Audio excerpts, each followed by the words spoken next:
still here dealing with the hurricane today. As you can see right now, nothing's going on. We got a little bit of weather earlier. It lasted a few minutes, but we got some more. Well, I see it starting to sprinkle now. We got some more rain bands coming. So we're just kind of doing minor stuff on the car. We got the car pushed up under the carport to try to keep it out of the rain as much as possible. So one little quick job that I can do is put in the temperature sensor on the intake manifold. I noticed whenever I sat the intake manifold down, I had oil coming out of the runner, so I guess that's a good indicator that I need to clean this thing. Find a good way to clean it if I have oil in it. Why does it have oil in it?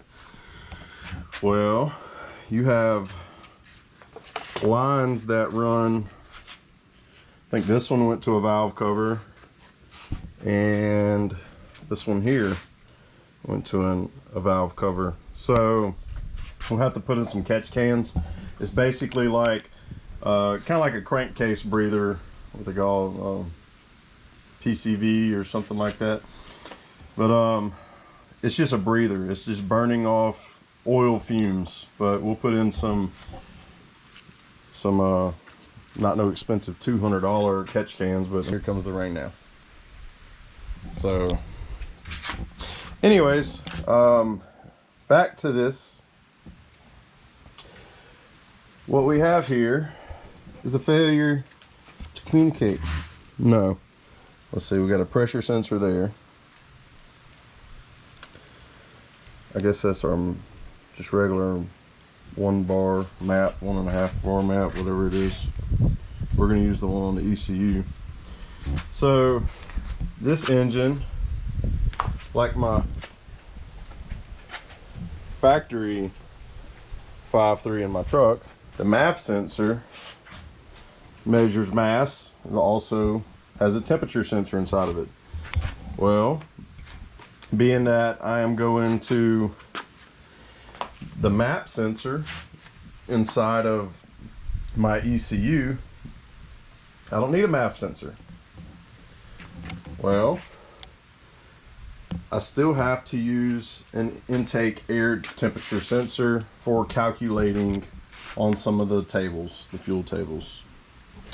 Now,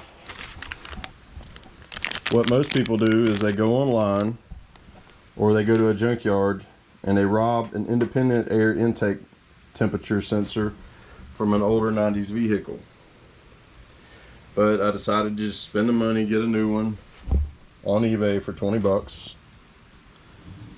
And we're going to install it where the evap purge solenoid was at. So what a lot of people do is bore out the hole a little bit and remove the ribs from the sensor so that it will fit in there, and they will glue it in place, which I don't want to glue it in place in case it goes bad, but I will affix it with some kind of sealant. So let's get that done and show an update.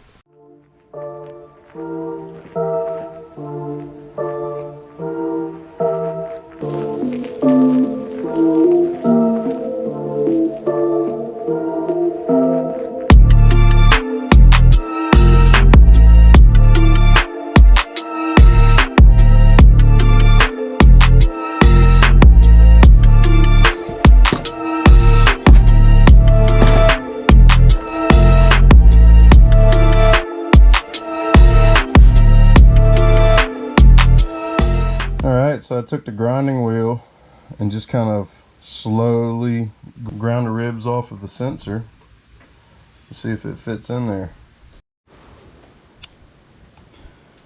Alright, so we took the Dremel, bored out the hole a little bit. We got our cut down sensor.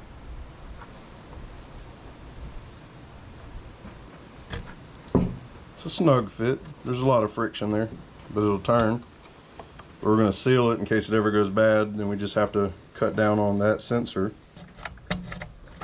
and just replace it. Should work pretty good.